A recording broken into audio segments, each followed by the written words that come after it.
गधे की सवारी करके हुकूमत गिराने के मिशन पर पीपल्स पार्टी की शर्मिला फारूकी पिछले साल 10 लोगों को लेकर रवाना हुई थी। इसका कल का बच्चा लीडर बिल्लो रानी ट्रक पर खान साहब की हुकूमत गिराने निकला था। अच्छे वक्तों में गधे पर बैठकर शहर के चक्कर लगाना अच्छा नहीं समझा जाता था, मगर इमरान खान एक ऐसी चीज का नाम है जिसने इनको खुद ब खुद गधों पर और कभी मोटरसाइकिलों पर बिठा दिया है। बड़ी बेशर्मी से शर्मिला फारूकी 10 लोगों को लेकर मोटरसाइकिल पर बेशर्मी से जिए भुट्टो के नारे लगा रही है। इनको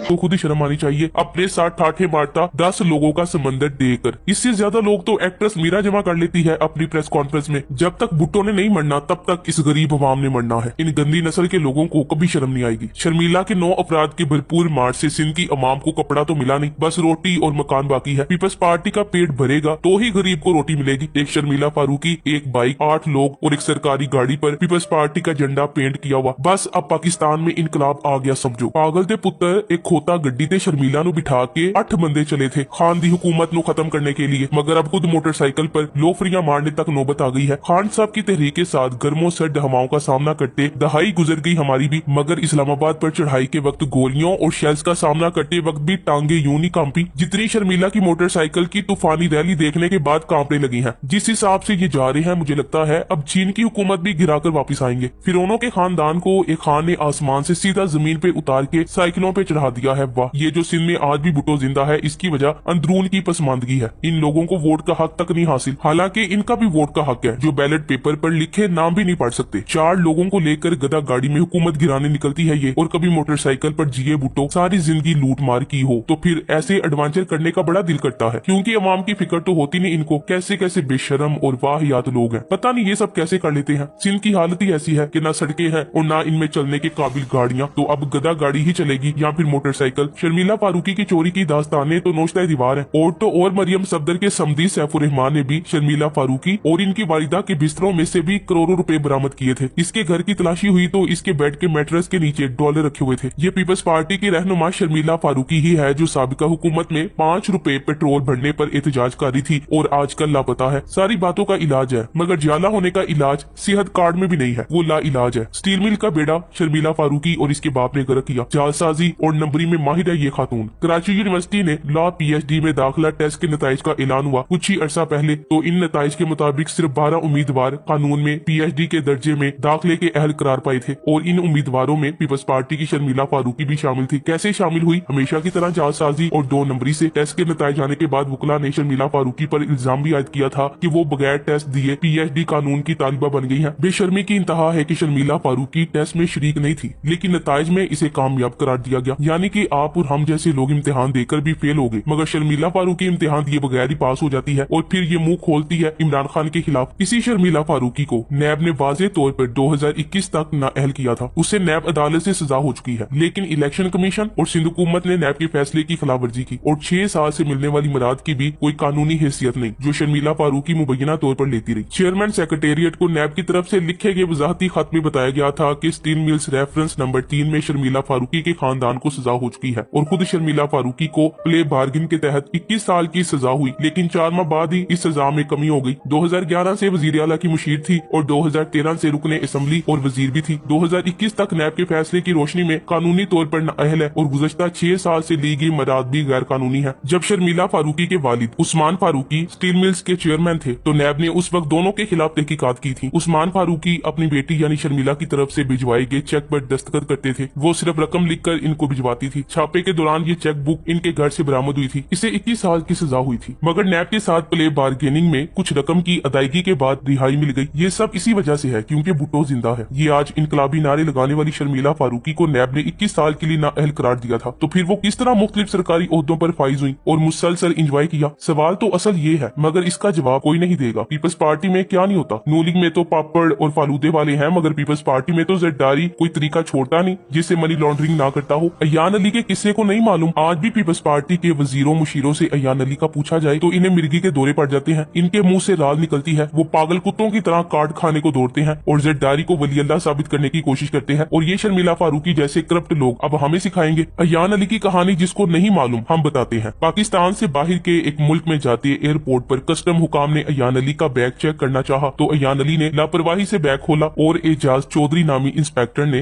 बैग में पड़े 2 कपड़े हटाए तो नीचे डॉलरों की गड्डियां पड़ी हुई थी। इंस्पेक्टर ने अयान अली से इस्तफसार किया तो इसने लापरवाही से कहा कि ये मेरे हैं। इसने कहा मैडम मुझे ये रकम ज्यादा लग रही है। कमोबेश $5000 से ज्यादा कैश ले जाना गैर कानूनी है। फिर जब गड्डियां गिनी तो वो $5 लाख थे। कस्टम इंस्पेक्टर ने अपने सीनियर को आगाह किया और अयान अली को सोफे पर बिठा दिया। अयान अली को कोई परेशानी नहीं थी, इसके लिए ये रोज का मामूल था, लेकिन एजाज चौधरी के लिए ये गैर मामूली बात थी। वो जानता था कि अयान अली हफ्ते में 2 मरतबा मुस्लिम दोस्त मुल्क जाती है और इसके सामान की कोई खास चेकिंग नहीं होती और कस्टम का अमला ही इसको बैग्स तक लेके जाता है। सीनियर हुकाम आ गए और इन्होंने एजाज चौधरी को एक तरफ ले जाकर कुछ समझाने की कोशिश की। एजाज चौधरी अकड़ गया और अपनी कानूनी पोजीशन बताने लगा। नेज इसने इसी दौरान ही CAA और नारकोटिक्स के अफसरान को भी आगाह किया। दूसरी अयान अली बेजारी से सोफे पर बैठकर मालिकों से मुसलसल फोन पर बात करती रही। इसी दौरान कस्टम ही के किसी फर्द ने मीडिया को खबर दी और चंद घंटों में पूरे मीडिया में खबर फैल गई कि मशहूर मॉडल अयान अली $5 लाख स्मगल करते हुए पकड़ी गई और पकड़ने वाला कस्टम इंस्पेक्टर एजाज चौधरी है। लिहाजा कस्टम हुकाम को भी मजबूर होकर स्टैंड लेना पड़ा। इन्होंने अयान अली के सफरी दस्तावेजात और डेटा की इंक्वायरी की तो सिर्फ 1 साल में अयान अली 43 मरतबा